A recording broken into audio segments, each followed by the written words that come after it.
It's the time of year when the air becomes cool, the leaves begin to die, and the tales of ghosts and phantoms are fresh in our minds. For the past 10 years, we've searched for proof of the things that go bump in the night, and in celebration of the Halloween season, I want to tell you some real ghost stories from real people. All of these stories were submitted to us or written in books from which we've gained permission from the author to tell you. So turn out the lights, gather around my campfire as I prepare to tell you these real and chilling ghost stories. Our first story was submitted by Kelly Jo. This story takes place shortly after the clocks fall back from daylight savings in western Pennsylvania in a small town 30 miles south of Pittsburgh.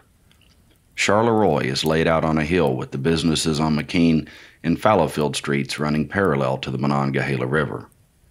The residential part of the town is laid out on the hill with clear views of the river down below and two bridges that flank the town on opposite ends. My friend Karen lived in one of the houses on the hill. Dead leaves litter the wide front steps leading up to the dark porch of Karen's house. They crunch under my feet as I jog up and cross the deep planks to the front door. A breeze rustles the fallen leaves. Their dead edges scrape across the wood and concrete, and with it brings a promise of winter not too far off. I secretly wish I had worn my winter coat instead of the customary jean jacket. The glow from the window casts just enough light to see shapes of furniture, but not enough to see into the corners of the porch. I glance down the long porch and convince myself what I see is actual furniture and not a creature ready to attack me. Shaking that thought off, I arrive at the front door in 4 steps and knock on the door. I hear Karen yell to come in, and I step back so my mom can see me wave to tell her she can leave. I hear the car pull out as I walk into the bright living room and the warmth of the home. I glance up the steps that run along the right side of the room and see only darkness. No one else is home. I take off my jacket, shake off the cold, and walk deeper into the house. The dining room is situated between the kitchen and the living room. An oval-shaped table with 6 chairs sits in the middle under a chandelier.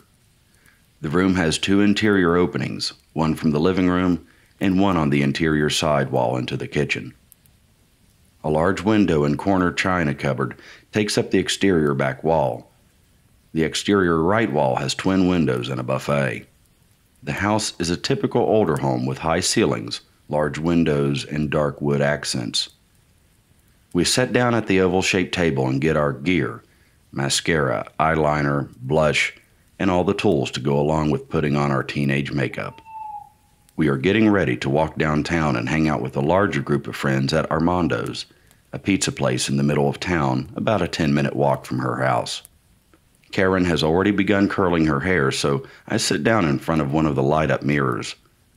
With no one else home, we crank the music loud, rocking out to Prince, Van Halen, and Madonna. Then our whole world changed forever, with no warning. It happened like this. In the middle of Madonna's Material Girl, the right top glass door of the china cupboard flew open, hit the wall, and slammed shut again. It did not pop open. It flew open. I was facing that wall. Karen was not. I was frozen. Karen was not. She jumped up while yelling, "Into the kitchen, now!" Her words forced me into action. This is the safest room in the house. I nodded as she directed me to the back door. Wait here. I didn't want to wait, but also didn't want to go outside by myself, so I stayed. My mind raced and was empty at the same time. I had listened to her stories of the weird things she experienced: footsteps, static phone lines. Experiencing it was not the same as listening to a story or recounting of her events. This was real. It happened to me in real time, and I was scared, no terrified. She bravely went back into the dining room and gathered up our purses, randomly throwing the jumble of makeup items into both of our bags, and came back into the kitchen where I stood flat up against the back door. "It's okay. We're okay." Not sure if she was convincing me or herself. "Let's go," nudging me out the door. Our breath plumed out into the cold October air, and we half jogged along the sidewalk that extended off the patio and around the side of the house. We had no choice but to walk past the twin windows looking into the dining room. The ground sloped here, and when we reached the windows, we both looked up and saw the outline of a woman standing in front of those windows. We ran. We ran down the sidewalk, past the front porch steps, down the concrete steps to the street sidewalk, and didn't stop until we were blocks away. Fast forward to today, we still share this story and know what we experienced. She continued to live in that house for years. I don't know how she did.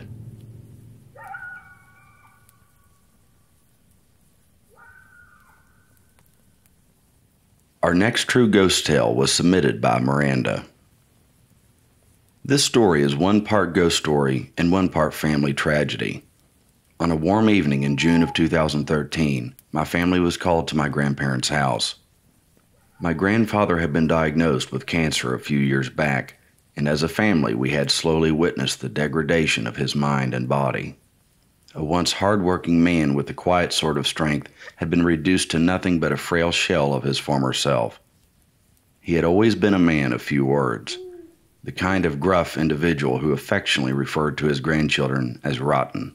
I still smile thinking about his warm and playful tone as he told me, "Be good, Rotten," as a way of saying goodbye every time I left their home. Not this time, though. By this point, the disease had spread too far, and all we could do was gather as a family and cherish every moment still left. We made sure he was comfortable, but the medications muddled his mind, and it was nothing short of heartbreaking to see him in this condition. I remember this evening vividly, not only for this reason, but also because of the very ethereal and heavy sort of feeling that had descended on the home. At the time, those present were my mother, father, grandmother, my little cousin, myself, and of course my grandfather. We were gathered in the kitchen doing our best to console my grandma when we heard my grandpa call to her from the other room. As a quiet man, he enjoyed time to himself and very much disliked being fussed over, so my grandma had set him in his favorite chair in front of the TV. The room was a small sitting area connected to the kitchen by a doorway, so we were never far if he needed assistance, as he did now. Concerned, my grandma went to check and found him perturbed. "Why is that man looking in here?" he asked. But when Grandma looked over, no one was there. She told him so, but he insisted and again asked, "Why is there a man in the window?" She tried to calm him as best as she could and eventually returned to us in the kitchen. By this time, my little cousin had gone to play next to Grandpa, oblivious to the palpable despair that permeated the room. It wasn't long until Grandma felt a small tug at her shirt, and looking down she saw the distressed face of my little cousin. "I'm scared, Grandma," she said to her. "Grandpa keeps talking about people in the backyard." A chill ran down the spine of all those present in the quiet moment that followed. Grandma checked outside just to be sure, but again found nothing. Grandpa's distress was evident, and he asked to be moved, so we shuffled him slowly along to the living room and set him comfortably down in one of the chairs. It wasn't until this moment that it dawned on me just how incoherent the combination of drugs and disease had made him. The thought of them eating away at his insides was an eerie realization that makes this memory especially clear in my mind. We were all gathered around him, listening to the odd sentence he would speak here and there. It was clear he wasn't entirely with us, perhaps instead lost inside his memories, as he would randomly mention a few words about things from his past. At one point, he mumbled, "It's crowded," and we all looked at each other in confused silence as Grandpa went on, "There's so many people in here." There were 5 of us in a fairly spacious living room, a far cry from crowded, and as I heard him continue to mumble about all the people in the room, I could feel the hair stand on the back of my neck. We spent some more time reminiscing as a family, but not long after this my mom, Dad, and I took our leave and headed back home. It was late by now. And as I was still a senior in high school at the time, I had to be up bright and early in the morning to catch my bus. We said our goodbyes and told Grandma and Grandpa we'd be back soon to visit another day. My grandpa died later that evening, sitting next to my grandma on the rickety old bench built around their kitchen table.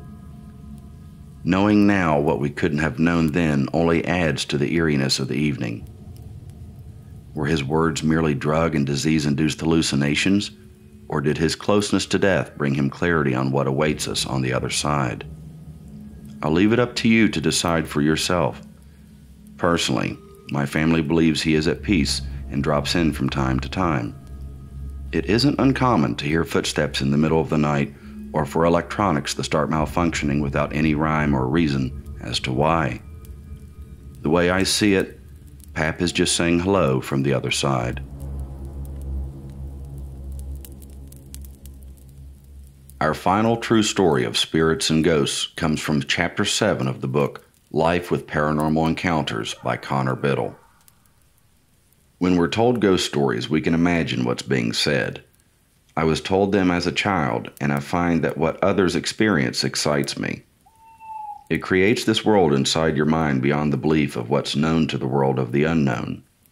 It's stories like these that most people will have one to tell even if they never personally experience something supernatural. The common part I am always told by people who write to me or when I film at haunted locations is what people see with their own eyes. It seems to be a common thing that the lady in white is seen on the second floor or the spirit of a little boy who died in a room is seen in the hallway. I always felt the credibility fades when a person would tell me these stories and get to the part where they claimed they saw a ghost numerous times. It's not the fact I don't believe them. It was such a common occurrence it made it seem like they wanted to see it, and their brain created this illusion. Despite capturing the apparition in Bourbon Street Pizza's attic, or at least what I thought was an apparition from the characteristics, I still up to this point never saw a ghost. I believed capturing a spirit on camera was the holy grail in the paranormal, but it's not. The goal for most people is to find that closure by seeing with their own eyes that something exists beyond the world we live in. This is an experience that cannot be shown through video in this day and age because the ability to manipulate this stuff is so common. Josh, Wes, and I filmed 3 episodes for Paranormal Encounters, and we were preparing to film the 4th one. Unfortunately, Wes could not make this episode, so it would only be Josh and I. We discovered a massive building sitting in the middle of nowhere in Scotch Grove, Iowa. This building would be the location that delivered that ultimate clarity that I needed to know about the afterlife. This would be the day I would witness the holy grail that most people spend their entire lives looking for. This place is called the Edinburgh Manor. It's an abandoned mental institution that started out housing the incurably insane, the poor, and the elderly. What's funny about this episode we were filming was that I prepared lines like I do for each episode, and the context of what I said would come true. I would do my research on a location and write what I call kickoffs. These are intros that I do at the start of each episode, explaining to the audience why I am at the location. In this intro, I said, along with our own overnight to conclude if the question we all wonder is true, do ghosts exist? Josh and I were invited as headliner guests to a paranormal event hosted by a paranormal-based group in Iowa that we won't name for this story. I used this to my advantage to film an episode at Edinburgh Manor in exchange for being part of the event. It was set and official. We were off to film at this place. When you think of abandoned haunted hospitals, there is just something unsettling about it. This place was located along dirt roads that only allowed you to drive at maximum speeds of 10 miles per hour. Anything faster than that would be hard to control your vehicle from fishtailing off the road. We approached the building from the right side when we first arrived on location, and the first thought in my mind was how big this place was. This was going to be the most prominent place we had ever done. I was okay with that because I felt it would make great content with just the 2 of us. I'm not sure what I was expecting on our investigation, but I felt gifted. I had numerous unexplainable things happen before this place, and I was hoping for something to top my previous experiences.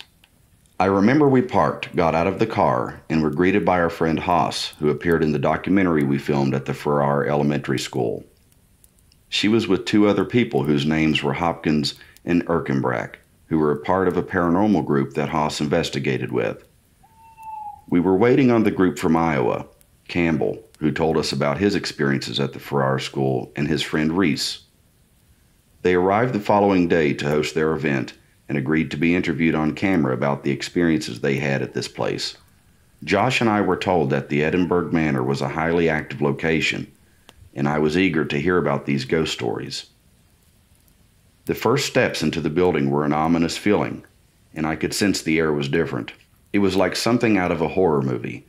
The inside of the building had tile flooring with noticeably broken pieces everywhere. The second floor mostly had carpet hallways, with some still tiled. The paint on the walls was white. Age was evident because it curled up in sections, peeling everywhere you looked. The furniture was still in the rooms, medical equipment, records, and clothing found in patient closets with dressers left inside the rooms. This created a thickness in the air as I walked down the hallways looking into the rooms that were left how they were when occupied 3 years ago. Josh and I were given a tour of the Edinburgh Manor and shown the areas where the paranormal activity was taking place. When we were taken to the second floor, where we decided to set up the interviews, we asked Haas, Erkenbrack, and Hopkins to each sit on a chair with the hallway behind them in view. I placed my camera in position and moved a chair behind the camera and began the interview. I felt this was the perfect spot to build the atmosphere for Edinburgh, as they told us about their paranormal experiences. The first person we interviewed was Hopkins and then his friend Erkenbrack. They were the ones who spent the most time inside of Edinburgh Manor, and Hopkins was related to a woman who was currently running the building at the time. According to Hopkins, the basement was a notorious place and the location for people to have a run-in with what they called a dark shadow. One night, he and Erkenbrack were provoking to gain the attention of this alleged figure, recalling that when Hopkins looked to his left, the shadow figure appeared next to him. He claimed the figure was 6 foot tall, but was unable to describe any further details. We would later hear more about this dark shadow figure from Campbell and Reese, who showed us they captured this dark shadow in the basement. The camera was on a tripod placed in the cafeteria where a hallway could be seen. It was filmed using night vision and left running as Campbell and Reese went back upstairs, where something appeared around 19 minutes into filming. In the video, a dark shadow overtakes the right side of the hallway, moving along the wall and then vanishes. Erkenbrack gave us his story about the craziest experience he had in the basement. He would act like he was in a straitjacket by turning a coat backwards, tying his arms together by the sleeves, and pretend to be a patient. Erkenbrack said he would do this in a room called the padded room, where an individual patient would be placed to prevent themselves from self-harming. He believed by acting out, energy was created in the air that brought out entities who may still reside in the Edinburgh Manor. Erkenbrack recalled he paused for a moment, only to have the sleeves that were tied behind his back suddenly come undone, falling to his sides as if they were untied. The entire time we interviewed Hopkins, Haas, and Erkenbrack, I would concentrate on the shot. I watched them tell their stories through the camera screen, making sure the video stayed in focus. I asked them a question or help assure them I was listening, gazing past them. There was something about that end of the hallway that gave me a weird feeling. I would see the light shining in from outside in one of the rooms, while others I could not because the curtains were still on the windows, blocking some of the illuminations. There was this one area I constantly looked where the sun bled through a window, shining onto the tile floor, and I would notice something softly move on the beam of the light. The best I can describe is that it looked like something was at the end of the hallway peeking around the corner, watching what we were doing. This happened several times, and I knew there were no trees close to the building to cast shadows, creating that illusion. There was also no one else moving around the building on the second floor, and the windows were all shut, so no breeze was moving anything. I found this very odd, and it was only just the beginning of the things I encountered at that place. It was the end of our interviews, and we decided to pack up our stuff and make our way to the first floor to take a break from filming. We took a break in a room we called our nerve room. This was a small room with one big table and chairs all around it. This was the main area where paranormal investigators would go to charge their gear and keep warm in the colder months. I remember our friends ordered a pizza, yet I was not hungry and decided to walk around Edinburgh Manor to take pictures and film the interior of some of the rooms. I was on the second floor and I had just completed some shots I found interesting. I made my way downstairs to the first floor where the entrance and nerve room were. I decided to take a walk past the doorway where everyone was and walk down the hallway. This hallway had white walls with blue squares that ran in the middle. I followed this, turned to my left, and noticed a room where a chair captured my attention. I proceeded to head to this room down another short hall on my right. I passed a room with a bed and then another room where a bathtub was. This would have been where the nurses would have cleaned the patients in this section. As I approached the room, I realized it was used as a recreation room. The floors were white tiles, a few windows, each was spaced evenly on both sides of the room. The curtains were a purple velvet collar, pulled to the side to allow natural light in. This was not a big area, but had enough space for a pool table, with plenty of room to move around. This room had a certain vibe about it that was different from the other areas of Edinburgh Manor. It felt steady, calm, and left more of a feeling of quietness rather than uneasiness. In this room, I received a call from a woman who was my girlfriend at the time, and I answered. She asked me how the filming was going.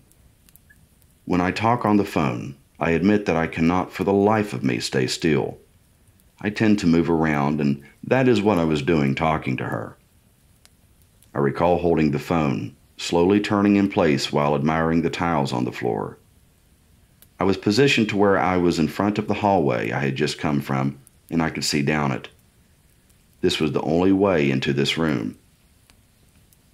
I was about to finish circling in place when some feeling had me glance up towards the hallway I came from. This was a moment that would change my entire being, the holy grail moment in every person's life who goes looking for this kind of thing. It was at this glance that I witnessed firsthand a spirit run past the doorway at the end of the hall I had just come from. This was a little girl, no more than 5 feet, who ran from the right to the left side.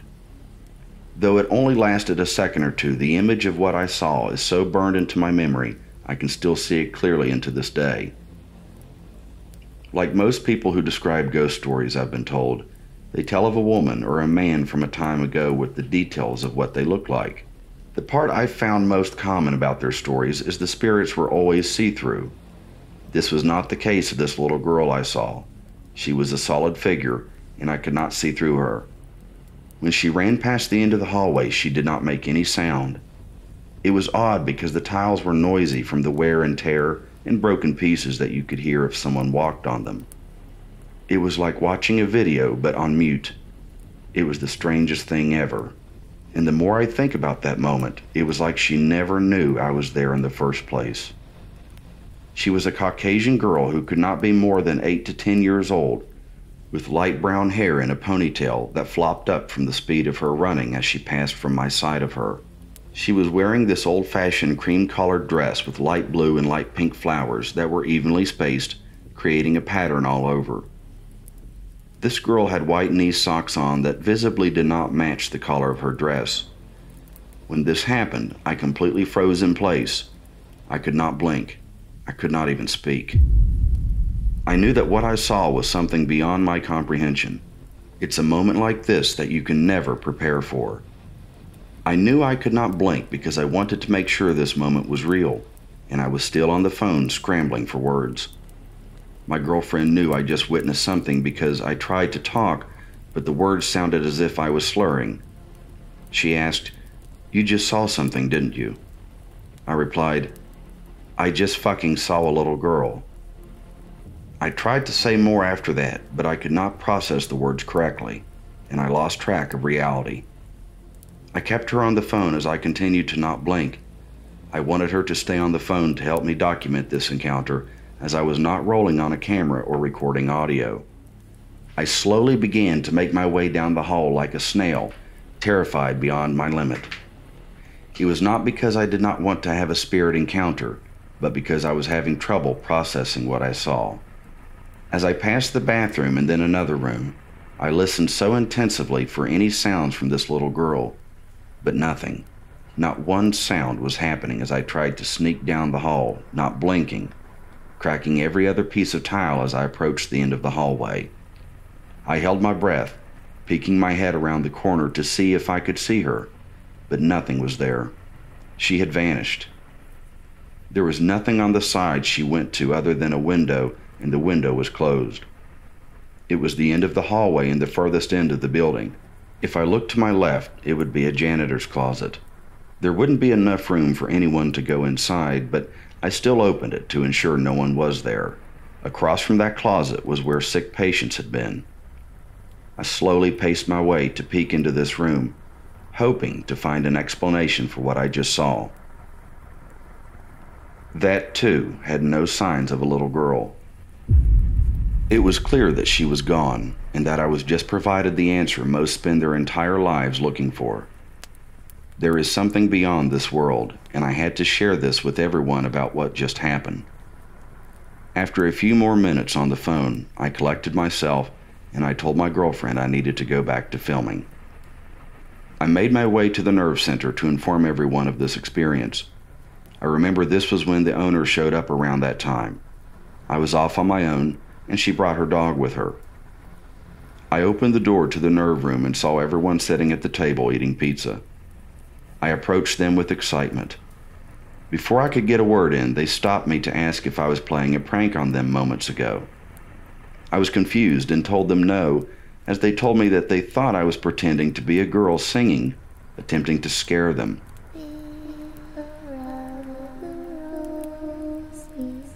This sent chills down my spine and validated what I just witnessed as I proceeded to tell them what happened. There is no possible way that they could even know anything. There was no little girl in that building that day. When I get asked to talk about my experiences on podcasts, about my scariest moments I have ever encountered, this would be the answer. I want to talk to people that have had similar encounters with this, as it is not something that happens all the time. This was like winning the lottery, the paranormal lottery. I do not feel that I will have this experience ever again. I never have been able to talk about this in detail until now. To me, this is more than just a ghost story. It feels as time goes by, the moment is still there. It lingers in the back of my mind, and I remember her, and a part of me hopes I can see that spirit again one day, but have an interactive encounter this time. I always wanted to get to know more about her. What is her name? Why was she there? The most important question, why did she allow me to see her? I cannot help but ask myself if she wanted to tell me something, or if this was some sort of glitch in our reality and I was in the right place at the right moment. This day haunts me sometimes with some of the places I continue to travel and investigate. A part of me is scared to see a ghost in the dark. What if this was a living person I would run into and would not know the difference? Some of the places I go to are in the middle of nowhere, and I would not know what I would do if that ever happened. I have experienced many paranormal encounters over the years at haunted locations, but I have never seen another spirit. The girl in the flower dress forever changed my life, inspiring me to continue my paranormal journey and know that a world is hidden within our own. If you'd like to hear more of Connor's paranormal encounters, you can purchase his book on Amazon. The link is in the description. Or you can watch his show, Paranormal Encounters, here on YouTube. The world is a mysterious place, and those of us who have seen things that we can't explain are left with more questions than answers. This time of year, as the jack-o'-lanterns are lit and the leaves are falling, it's the perfect time to dwell on the question that sits in the back of our minds. Do ghosts exist? If you'd like to hear me read you more of these real ghost stories, leave us a comment. And if you'd like to watch us explore the most alleged haunted locations, subscribe to our channel. We hope everyone has a safe and scary Halloween.